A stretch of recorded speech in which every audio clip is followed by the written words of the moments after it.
Remember that Safaricom shares have been trading for the last 6 months at an average of 27 shillings 50 cents.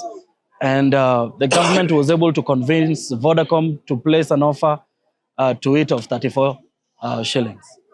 And in normal corporate practice, whenever a person wants to dispose their shares within a company, the private company, usually there's preference for those shares to be offered to, a partner with whom you are in that business with. So in this case, Vodacom, because of the experience that they have in the telecommunications sector, were preferred to be given these shares than any other person from the outside.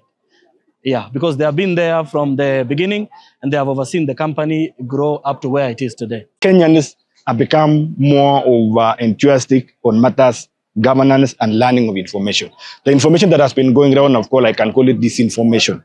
It is misinformation or disinformation.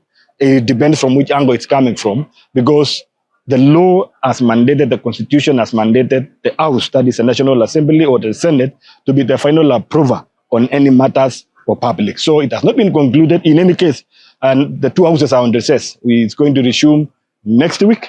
And when it resumes, of course, it will have orders or papers to be undertaken. One of it will be this one. And that is why these committees are running with it, so that it can be able to commit.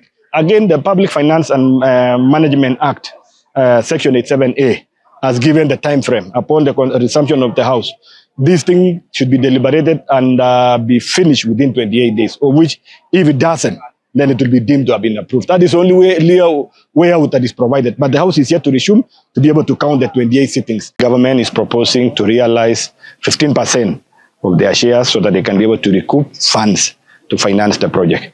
When we talk of 15%, then it implies that out of the 35, there will be a residue of 20% that will still be existing as an investment of the government in Safaricom, and that one will remain deriving the common or the normal income of dividends that has been deriving, the fact that only that it's going to reduce because dividends are paid on the number of shares. So that's something that we need to assure the members of public is that Safaricom will not be holistically owned by one company.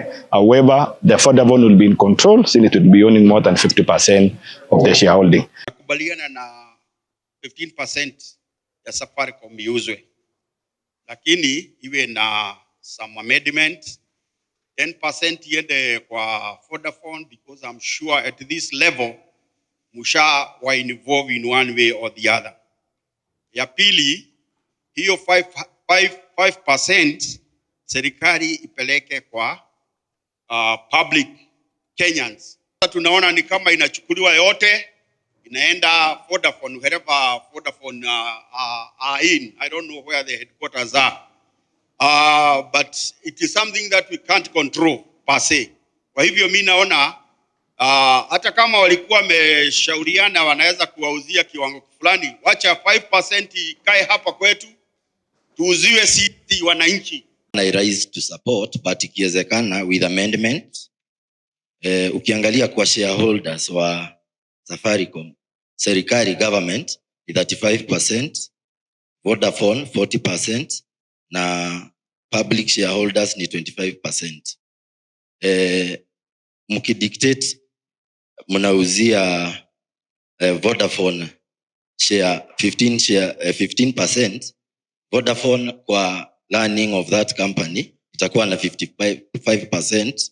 Kwa hivyo in decisions za kuilan na management, maybe mwananchi atafeel amefinyiliwa. So I would propose or suggest, kama inawezekana, hii shareholder ni support mwenzangu venye alikuwa amesema hapo mbeleni, iuziwe kwa public shareholders. As citizens, we need assurance of this money, as you have written here in point 9 and 10, that they will be used for infrastructure like electricity, getting us electricity, good roads. We need assurance that these funds will be used for that purpose.